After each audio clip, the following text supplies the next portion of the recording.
Once again, going back to Metroid Prime, I'm actually playing this with a GameCube controller. It's one of the cruddy GameStop ones, but it's better than the other two I have. At least this one has all of its buttons functioning. Okay, so now we gotta get that power-up I was talking about, and I know I'm playing coy about it. People who have played Metroid 2 before, or even Metroid Prime, probably know what it is. Although it functions very different from the Metroid Prime variant. Actually, an ability I haven't been using much, I'm still using the classic tap down twice to turn into a morph ball, because that's what I'm used to. If I tap the Z button, I can actually instantly turn into a morph ball, which is useful. I just haven't used it much. Okay, so let's go through this door. Funny fact is that in the original Metroid 2, those doors only existed with the missile doors. Otherwise, I don't think they existed anywhere else in the game. But it makes sense that they have those doors on the Chozo ruins. Because, well, Chozo. Anyway. But the rest of the game is a little bit more open. Alright, the spider ball. This lets me climb walls, and this is like one of my favorite things. It was slow, but useful. And I don't think there's anything over there, so we'll have to go back for that later. If there is anything. I think that's all there is. I'm not going to use it right now because I can just wall jump out of here. Oh my gosh, I did this perfectly earlier. Why can't... There we go. Here would be a convenient place to use it. So quick tap the L button, and we are Spider Ball. And now we can track down the first Metroid in the area. So let's go. This is one of the things that makes the instant morph ball button useful, is the spider ball. So you tap Z, then L, and boom. It's far quicker.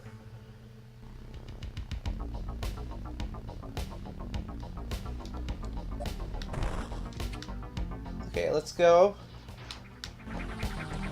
fight our first Metroid. I haven't actually tried shooting a charge beam at the underside yet, just to see if that works. Nope, missiles only. That makes sense, it is a Metroid.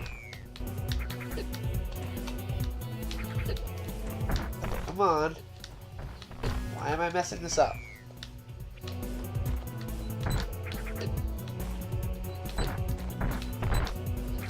I think that's one criticism I have to give the game thus far from what little I've played.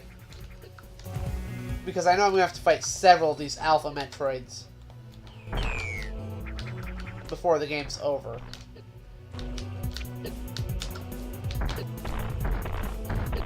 And the fact that they've been turned into trickier boss fights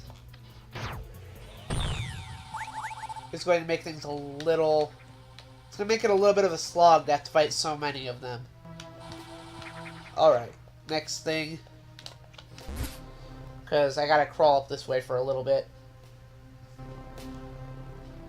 Gotta be very careful not to get hit by any of the monsters, because you get hit in Spider Ball state, you will fall out of it. And if you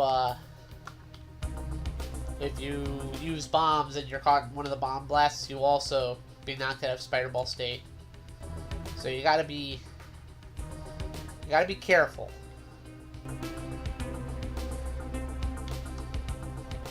Whoa, whoa, whoa. Okay, there we go. And now we will just quickly grab this. Whee! There's really no other reason to be up here. There's no other hidden things. Let's go back down and get the last missile we missed. Alright, I think I'll skip to that part. Alright, here we are back here. We're just going to use the spider ball very quickly to get up here. Because I guess I could do this without the spider ball if I were skilled enough, but skill is one thing I do not have.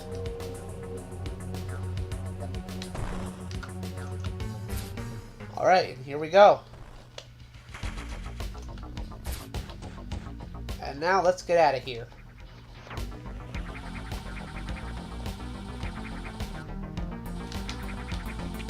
There is a locked door at the bottom of this place, but I haven't figured out how to unlock it yet. I assume it has something to do with that weird mechanism, but I haven't figured out how to interact with it yet. I assume there's an item I get later that lets me interact with it.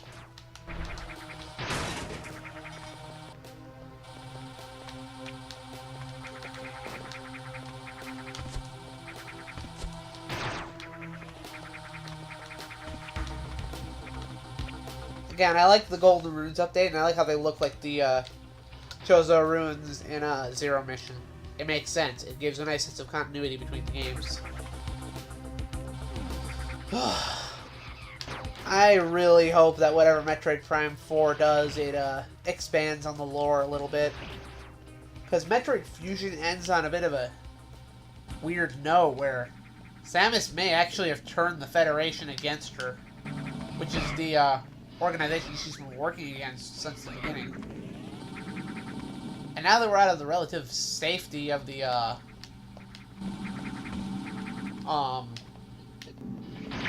Golden Runes, the music changes. It becomes a little more sinister. I noticed that too. It's cool. Everything about this game is cool. This game is pure cool. I think that's what I'll call this episode. Anyway. Up, there's a Metroid husk. That means there be Metroids lurking about.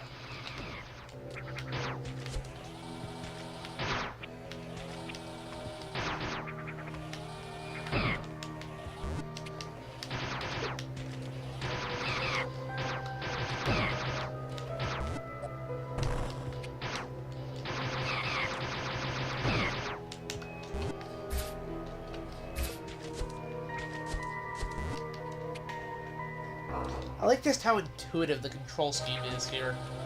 Alright, there'll be 3... Actually, this is some really cool information. So, this is an ecosystem that favors the growth of Metroids. The terrain itself is dangerous. And it's just an interesting note, because this area is so dangerous that really nothing but the Metroids can thrive here. And I find that to be a really cool way of doing that. Let's keep going.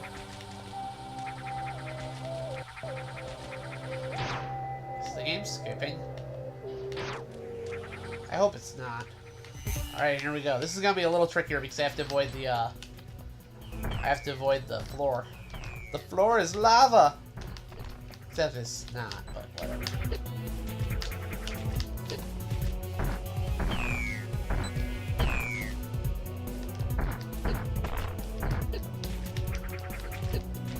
I need to quit standing in place.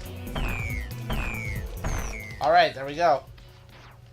Then we'll just gather that up. I love how just natural that feels after the enemy's blown up and you know they're going to drop a bunch of items and you just start charging up so you can pick them all up. That's so natural and I love it. So let's keep going. There'll be 2 more rooms down here, each one having a Metroid in it. I remember that. Oh, it's so cool. Not to mention, this game has a lot of... This remake, as far as I've seen, has a lot of what I liked about the original Metroid, which is the organic context storytelling. Like, you don't need... Nobody even needs to speak. You can pretty much piece together the story from what you see. It's organic, and I like that.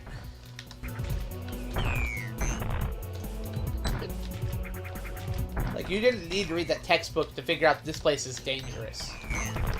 And if you're really attentive, you would notice that there are no other enemies in this area with all the weird green tenderly stuff, aside from the Metroids. It's just a really cool... And Super Metroid and Metroid Zero Mission had a lot of that too. Just being able to put together the story from just what you see on screen without any dialogue. Oh, I missed a Metroid. What the heck? I'll be right back. Oh my gosh, how did I miss a Metroid? I realized that the earthquake hadn't triggered yet, so that meant I missed one. I mean, there's also a handy little counter up there, but I was so busy talking that I didn't even pay attention to it. Oh, that's what I was complaining about earlier, though, is that with so many of these, it's easy to forget one.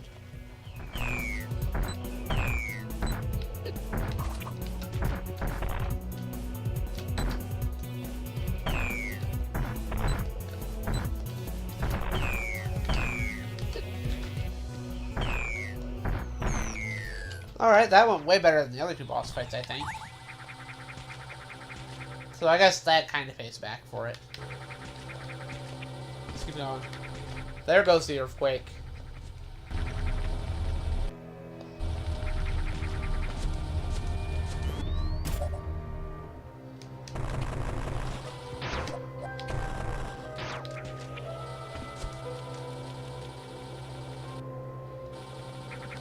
Yeah, I should save. That's something I'm so tempted to just skip over the save stations and keep going. Because I just want to keep playing. But here, it doesn't really matter because you can keep playing. Oh, here we go. This is so cool because this wasn't in the original game.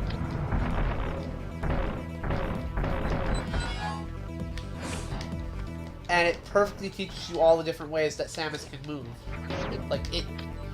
It's basically testing you. See? Oh, there it goes. It's so cool.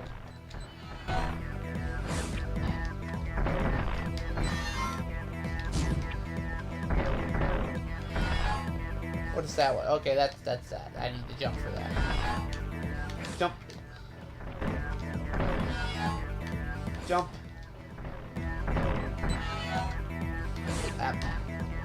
That's what I just need to stand directly under for. What is purple? Purple is stuck.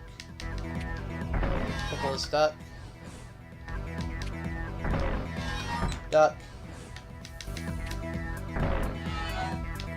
I keep blanking when I see green. Duck.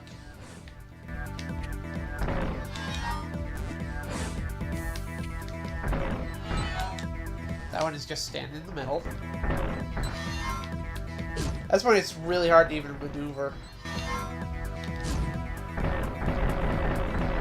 Oh, we're almost out of missiles. We can get him? Barely. Alright.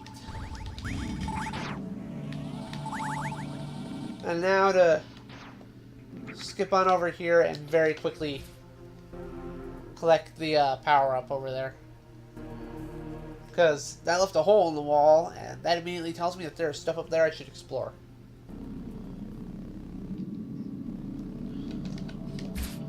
So.